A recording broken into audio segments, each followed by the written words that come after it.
काय सांगाल की आज मी मोहोळच्या दौऱ्यावरती आहे. मोहोळमध्ये अनेक जे राष्ट्रवादीचे माजी नेते आहेत त्यांनी आता भाजपच्या वाटेवरचा प्रवास धरलेला आहे. मागील काही दिवसात दत्तात्रय भरणे हे देखील येऊन गेलेले. कशा पद्धतीने संघटन बांधण्याचं काम चालू आहे?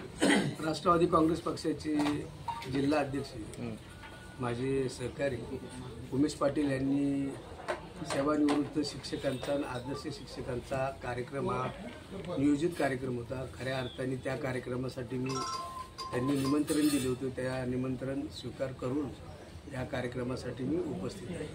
खरं बघितलं तर की आता मागच्या आठवड्यामध्येच तुम्ही म्हणताय की राष्ट्रवादी काँग्रेस पक्षाचे किंवा इतर पक्षाचे माजी आमदारांनी भारतीय जनता पक्षामध्ये प्रवेश केलेला आहे. येणाऱ्या स्थानिक स्वराज्य निवडणुकीच्या दृष्टिकोनातून खरं तर तो प्रवेश असणार आहे. जसा भारतीय जनता पार्टीमध्ये इतर माजी आमदारांनी प्रवेश केला त्याच दृष्टिकोनातून गेल्या अनेक दिवसापासून राष्ट्रवादी काँग्रेस पक्षामध्ये पण इनकमिंग जोरामध्ये चालू आहे. आदरणीय दादाच्या नेतृत्वाखाली प्रांत अध्यक्ष सुनील तटकरे जे असतील, प्रफुल्लभाई पटेल असतील, सर्वजणच त्यांच्या नेतृत्वाखाली राष्ट्रवादी काँग्रेस पक्षामध्ये त्यांच्यापेक्षा जास्त पटीने इनकमिंग चालू आहे.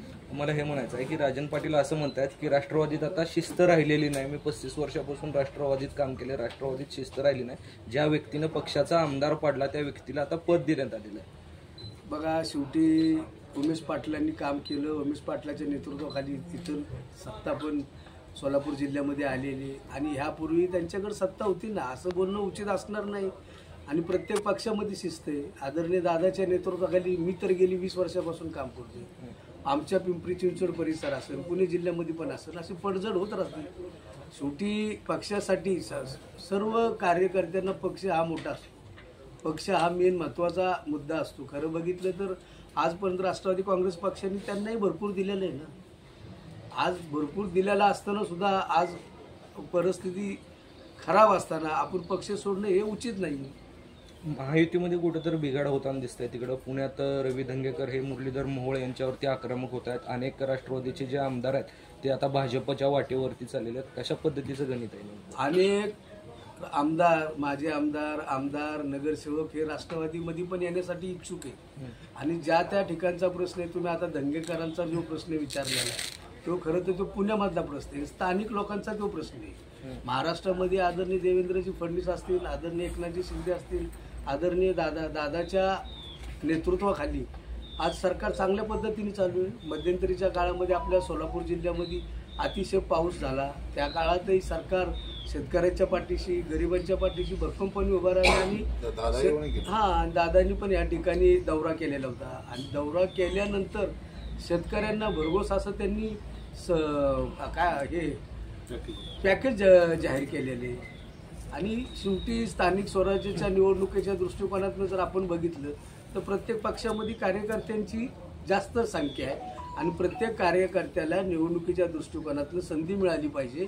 म्हणून सर्वजण युतीचा धर्म पाळून ज्या ठिकाणी ज्या पक्षाचे जास्त कार्यकर्ते असतील त्या ठिकाणी तशा पद्धतीने त्या निवडणुका होणार आहेत. साहेब फलटे डॉक्टरांनी 2 पोलीस अधिकाऱ्यांवरती संशय व्यक्त केला आणि त्यावरती धनंजय मुंडे असं म्हणतात की कुठेतरी वंजारी समाजाला टार्गेट केलं जातं महाराष्ट्रभरामध्ये आणि जे व्यक्ती मृत पावलेले त्या व्यक्तीचं देखील आडनाव हे मुंडे.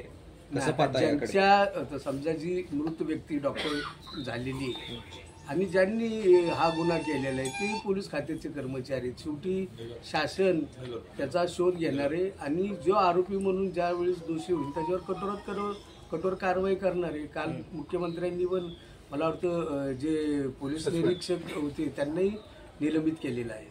कुठल्या तरी एका खासदाराच्या पीएने त्यांना देखील प्रेशराइज्ड केल्याचा आरोप केला जातो. त्यांची जी चिठ्ठी सापडलेली आहे. मी पण ही बातमी टीव्ही मधूनच ऐकतो, पण प्रत्यक्षात कोण खासदार आहे त्याचं नाव माहिती नाही. ज्यावेळेस ते निष्पन्न होईल तर खासदार असू द्या किंवा कुणी असू द्या त्याच्यावर कठोर कारवाई केली जाईल. साहेब, की आपल्या अनेक मेळाव्यांमध्ये की उमेशदादांबरोबर राजू खरे सोबत असतील. येणाऱ्या स्थानिक स्वराज्य संस्थेच्या निवडणुका संदर्भात राजू खरे आपल्या सोबत असतील का? राजू खरे माझ्या बाजूला बसले. तुम्ही जर त्यांना विचारलं तर बरं राहील. आणि शेवटी राजू खरे आणि मी मोहोळचाच आहे. माझाही जन्म मोहोळमध्ये झालेला आहे. उमेश पाटील असतील, मी असेल, राजू खरे असतील, सच्च्या कार्यकर्त्याच्या पाठीशी आम्ही तिघही उभे असणार आहे. त्यावेळेस आम्ही कुठला पक्ष ना कुठलं काय असा भेदभाव करणार नाही. खरं तर इलेक्शन आता माझ्या इथं पिंपरी चिंचवड महानगरपालिकेची निवडणुका 9 वर्षांनी होती. प्रत्येक कार्यकर्ते खूप इच्छुक आहेत निवडणुकीसाठी, त्यामुळं प्रत्येकाला मदत करणं आमचं तरी कर्तव्य आहे. जाणारे माझे आमदार आहेत